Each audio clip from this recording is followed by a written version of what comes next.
صبحتان بخیر و پرفیض باشد قربانان گرامی آزادی. امیدواریم در هر کجایی که هستید خوب و سلامتید و البته امروز با رادیو آزادی که پیوسته تلاش میکند شما را در جریان خبرهای تازه بگذارد. امروز 11 فوریه و ساعت به وقت پراگ 7 است.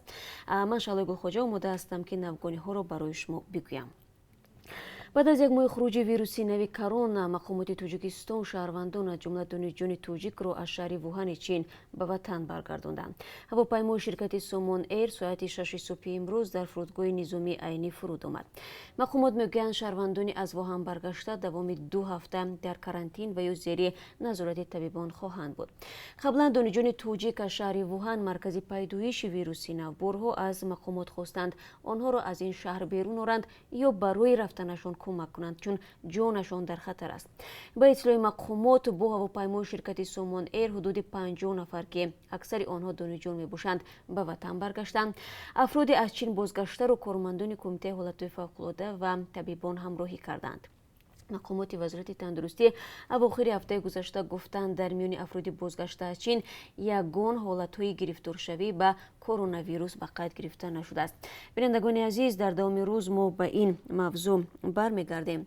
در همین حال کمیسیون ملی بهداشت چین روز دوشنبه گزارش داد در این کشور باز 108 نفر دیگر از سیرت ویروسی نو به هلاکت رسیده شماره قربانی ها را در چین به 1016 نفر برابر کرد. فعلا در چین 42638 نفر مبتلای کرونا ویروس می باشند. در 24 کشور عالم 319 حادثه گرفتاری به این ویروس ثبت شده است. طبق یک گزارش دیگر از میان 3700 مسافر و اعضای اکیپاژ کشتی دایموند پرنسس که در بندر ژاپنی یوکوهاما می باشد 135 نفر مبتلای کرونا ویروس شدند. از جمله یک مرد 25 ساله و یک زن 37 ساله که در آشخانه کشتی کار می‌کردند به این ویروس مبتلا گردیدند.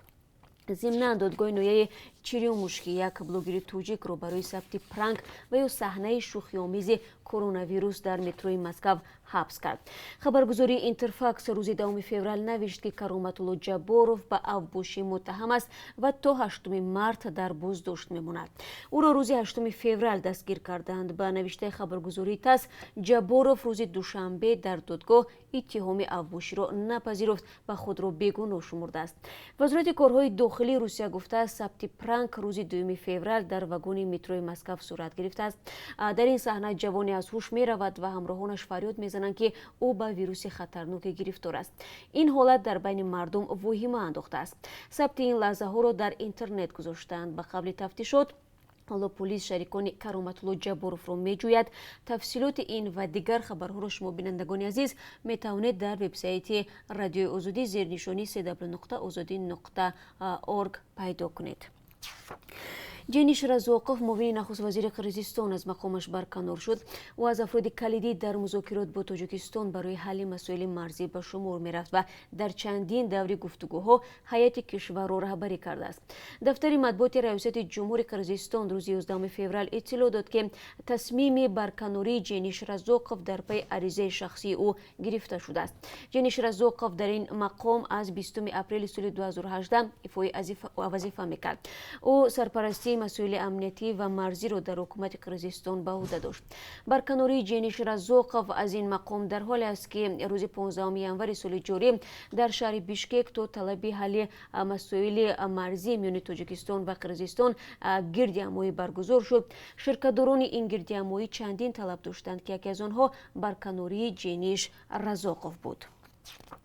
حزب حاکم آذربایجان نو در انتخابات پارلمانی 9 فوریه پیروز گردید و قبل شوری‌ها اکنون پرزیدنت آذربایجان الهام علیف خواهد توانست که سیاستمداران همپیمان پدرش را برکنار نموده راه اصلاحات را پیش بگیرد. کمیسیون مرکزی انتخابات آذربایجان دیروز گفت از میان 125 کرسی ملی مجلس 81 تا نصیب نامزدهای حزب حاکم شده است.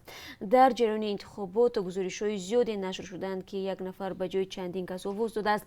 همچنین مقامات به نوزیران امکان ندادند که روند آوازدهی را به نوار بگیرند. سازمان امنیت و همکاری اروپا و شورای اروپا اصرار داشتند قانون‌های محدود کننده و فضای سیاسی امکان ندادند که در انتخابات مسابقه واقعی جای داشته باشد. بر علاوه خلافکاری در حساب آوازها جای داشته است. سفارت آمریکا در باکو هم از گزارش این سازمان پشتیبانی کرده است. در پی برخوردهای بین قومی آخر هفته گذشته پرزیدنت قزاقستان قاسم جومرت توقایف ولی ولایت جنبول این کشور را از مقام برکنار کرد. دیروز دفتر مطبوعاتی توقایف گفت اسکر میرزا احمدов از وظیفه برکنار شده، جای او را معاون سروزیر بردیبک سپربویف اشغال نمود. آخر هفته گذشته بر اثر برخورد میان قزاق‌ها و دونگان‌های محلی که اصلا یک گروه مسلمان از چین میباشد در چند دهه 10 نفر به هلاکت رسید. 10 نفر مجروح شدند، 30 خانه، 15 بنای تجارتی و 23 ماشین زیان دیدند. معاون وزیر کره خارجه قزاقستان گفت که سبب برخوردها مناقشه بود که میان مسافران دو ماشین در شهرهای محلی آغاز یافت. معاون وزیر امور خارجه روسیه الکساندر پانکین در صحبت با خبرگزاری روسیه سیودنیا گفت از ازبکستان یا کشوری دیگری برای پیوستن به اتحادیه اقتصادی اوراسیا درخواست رسمی دریافت نکردند. یادرس میشویم پرزیدنت ازبکستان شوکت میرزیویف آخرهای ماه ینور در یک سخنرانی در پارلمان گفته بود که کشورش برای عضو ناظر این اتحاد شدن آماده میباشد. با گفته الکساندر پانکین آن در روی رسیدن ازبکستان به عضویت کامل اتحادیه اقتصادی اوراسیا قدم نخستین خواهد بود. احتمال وارد شدن ازبکستان به اتحاد بحث‌های تندی را در جامعه این کشور به بار آورده است. مخالفان بر اینند که اقدام مذکور به استقلال ازبکستان خطر دارد. به ارزیابی آژانسی آمار تاجیکستان هر چهارمین تاجیکستانی و یا 24% اهالی تاجیکستان شامل قشر میانه است. به حساب این آژانسی قشر میانه حال در یک ماه بیش از 356 سومانی خرج میکند. در ارزیابی نیک و احوال مردم نه سطح درآمد بلکه خراجات اساس قرار گرفته است. مسئولان میگویند ساکنان در اشکار کردن اندازه درآمد خود چندان مایل نیستند و اکثر وقت میکوشند آن را پنهان کنند. بار آخر تلاش معین کردن شمار قشر میانه در تاجیکستان سال 2015 از سوی مرکز تحقیقات استراتژی تاجیکستان صورت گرفته بود. آن زمان مشخص کرده بودند هر خانواده که در تاجیکستان سالانه 30,000 سومانی یا بیشتر از آن درآمد به دست میآورد صاحب معلومات، منزل و ماشین است.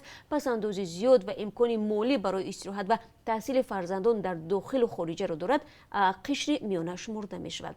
از روی این معیار 22% اهالی تاجیکستان طبقه میانه حال اعتراف شده بود. و چون همیشه بینندگان عزیز در پایان صحبت من از قرب اسعار خارجی برای امروز به شما معلومات میدیم که از طرف بانک ملی این گونه تعیین شده است. $1 9 سومانی و 69 درم، 1 یورو 10 سومانی و 61 درم ارزش دارد. قرب روبل روسی در قیاس به روز گذشته 10 درم بالا رفته است. برای امروز 1000 روبل روسی 150 سومانی و 90 درم مقرر شده است. سپاس میگویم که ما را تماشا کردید و من در دوام روز بازم شما را منتظر خواهم بود با خبرهای از این بیشتر، یعنی ساعتی رسو یک با وقت پراگا. ما منتظر شما در برنامه میشویم. خدا نگهدارتان.